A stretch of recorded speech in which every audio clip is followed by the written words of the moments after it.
Hi, it's me, Maven, and I actually want to do more of a different video than what I am used to.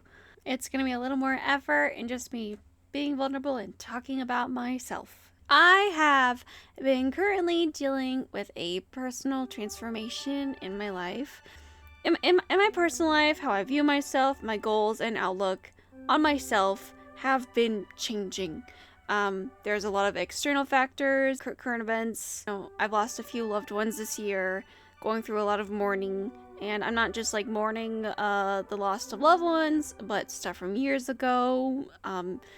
Just a lot of external things in my life. I might as well be Queen Victoria with how much I'm mourning. I'll be wearing a black Victoria dress for the rest of my life.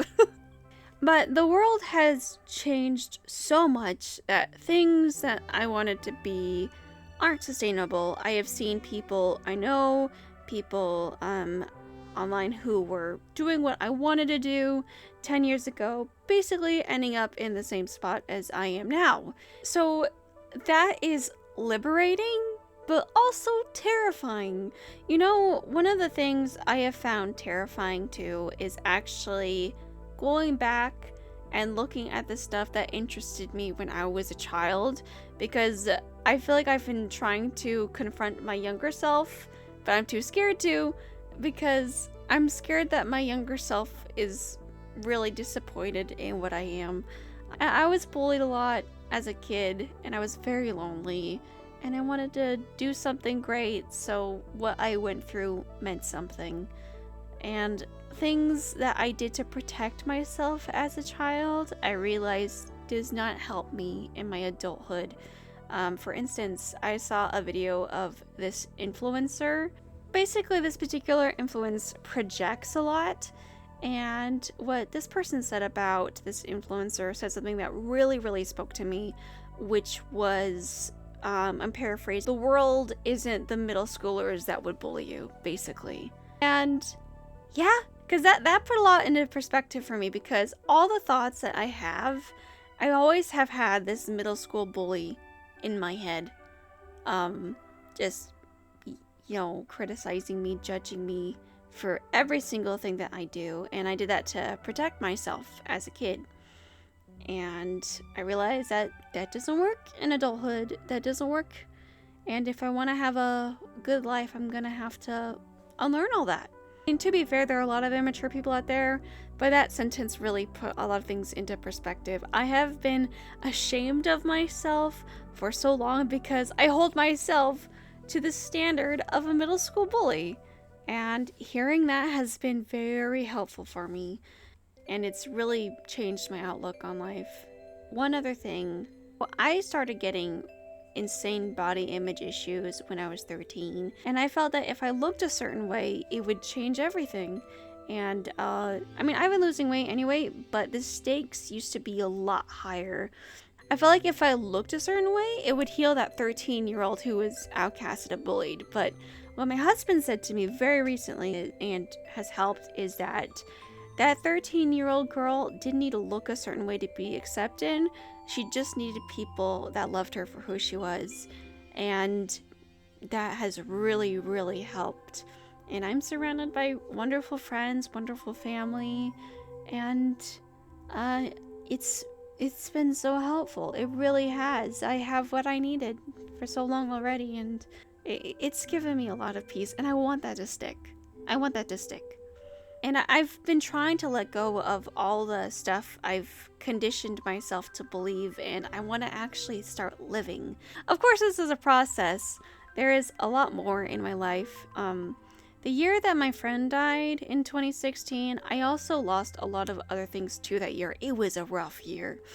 And I kind of exiled from my life from the shame. For instance, I was forced to drop out of college, and I work retail, and that's not the most glamorous thing.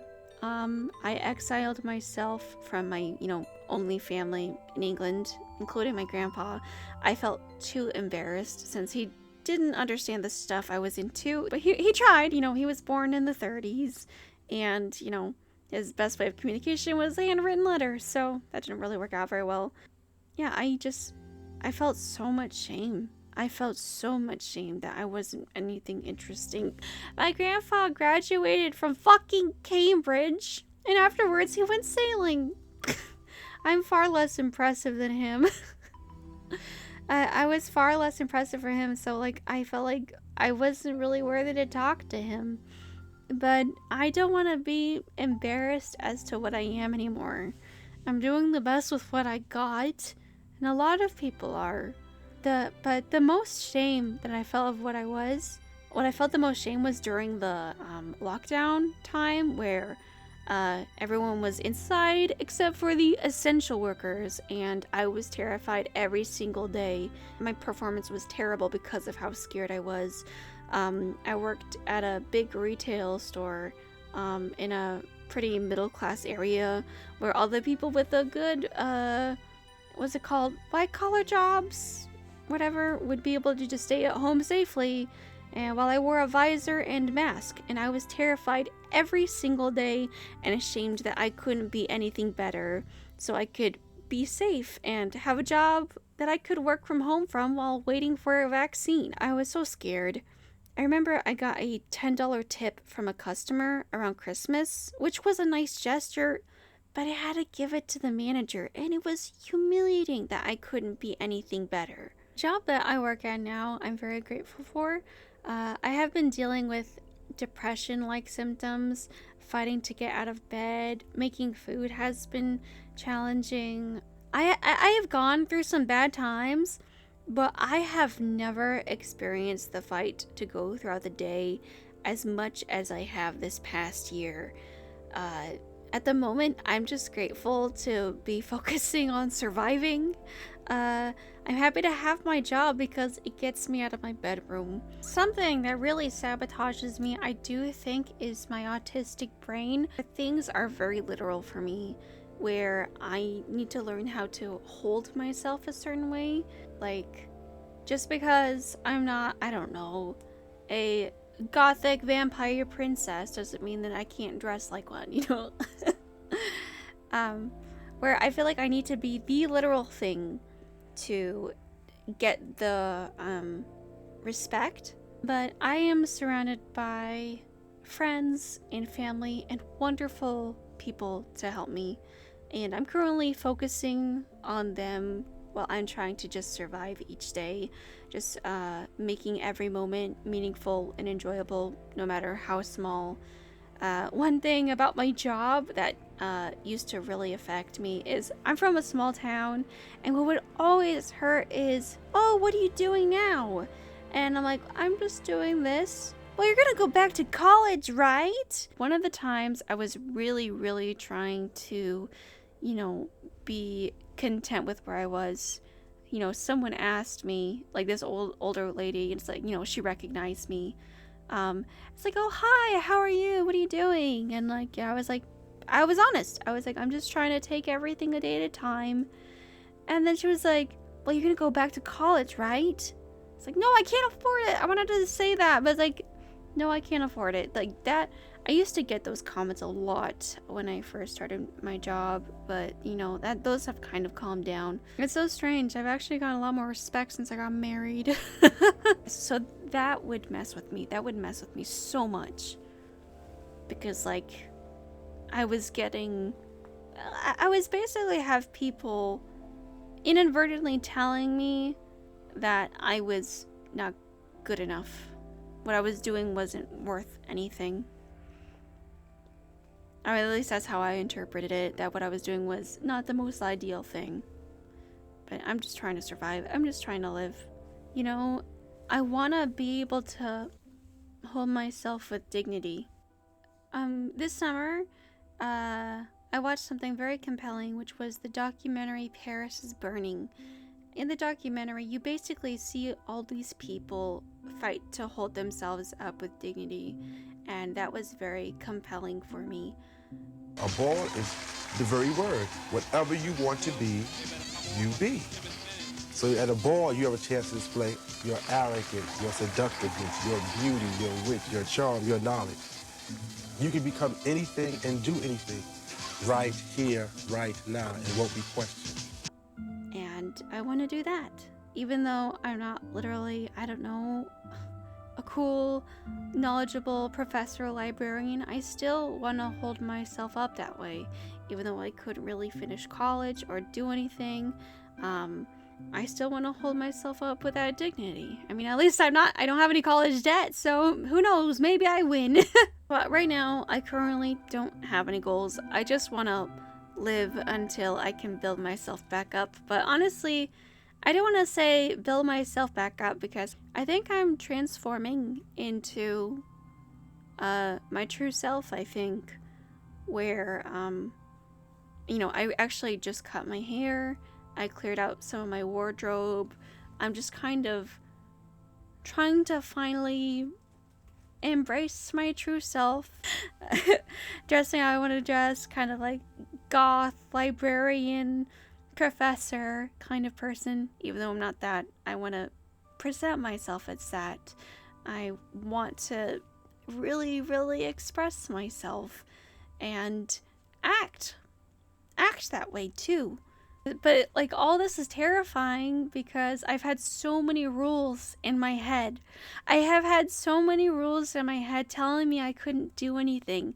So getting things is so nerve-wracking. From like, oh, you're not this, you're not this, you're not this, you can't be like this. No, I actually wanna do so much.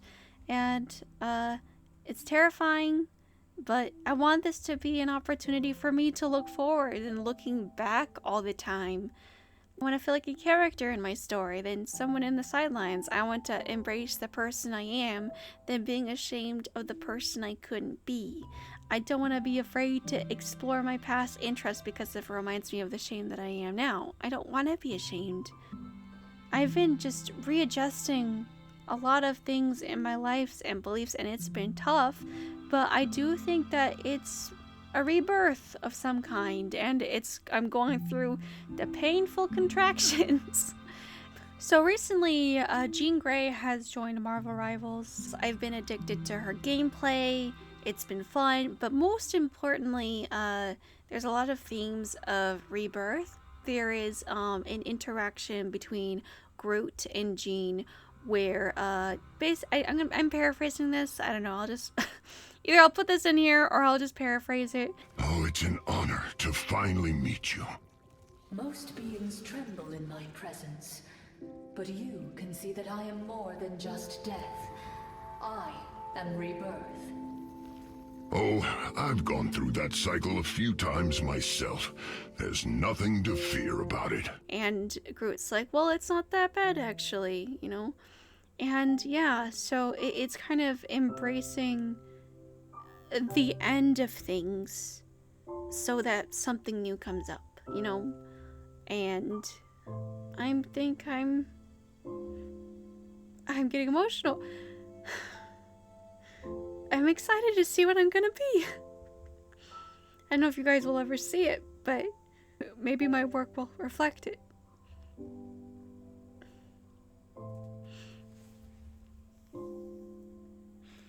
But I wanted to make this video to see if it'll help someone. That, you know, you're wonderful the way you are. You're wonderful. You are wonderful the way that you are, and you are worthy of dignity and respect. But that's what's been going on with me, and I really wanted to make this personal video to see if it'll help anyone.